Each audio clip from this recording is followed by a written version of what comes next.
আসসালামু আলাইকুম ও আমার টেকনিশিয়ান ভাইরা, আপনাদের জন্য এই ভিডিওটি দেখেন, মনোযোগ দিয়ে দেখেন, কথাগুলো শোনেন, অবশ্যই বুঝতে পারবেন।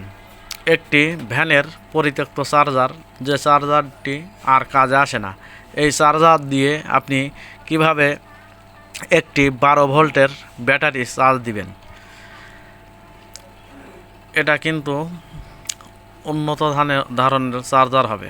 আপনার যে অটো কার্ডগুলো আছে ওটা কিনতে গেলে 400-500 টাকা, 600-700 টাকাও দাম নেয়, কিন্তু অ্যাকুরেট হয় না। এটাই কিন্তু সম্পূর্ণ পুরোপুরি অ্যাকুরেট হবে। দেখেন, ভিডিওটা দেখলে অবশ্যই বুঝতে পারবেন।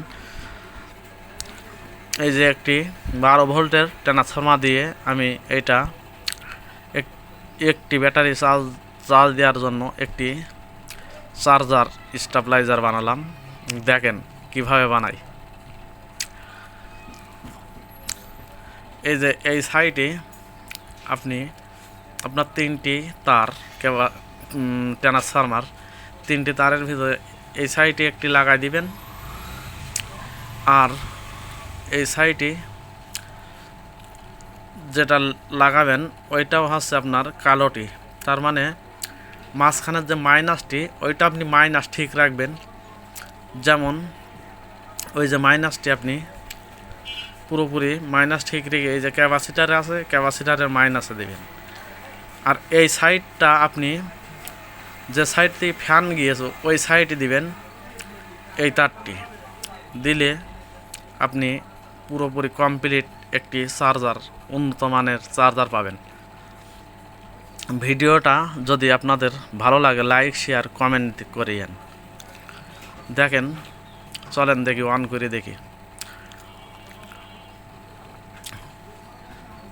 লাইনটা দেই, দেখেন, দেখছেন কত সুন্দরভাবে একটি লাইট জ্বলছে। আপনি যখন চার্জ দিবেন তখন কিন্তু আপনার লাইটটি লাল হবে। সাইডে আরও একটি লাইট আছে, ওইটা লালটা জ্বলে উঠবে চার্জে দেওয়ার পরে, অটো কাট করবে। চলেন দেখি শর্ট করিয়ে আপনার ফ্যানটা ঘুরছে কি।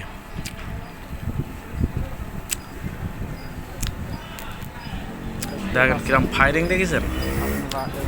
ভোল্টেজ কিন্তু 18 ভোল্ট। দেখেন ফ্যানটা কি সুন্দরভাবে ঘুরছে। আবার দেখেন, দেখেছেন। অবশ্যই চার্জারটি কিন্তু উন্নত মানের চার্জার তৈরি হয়ে গেল। ভিডিওটা দেখতেই পেলেন আপনারা।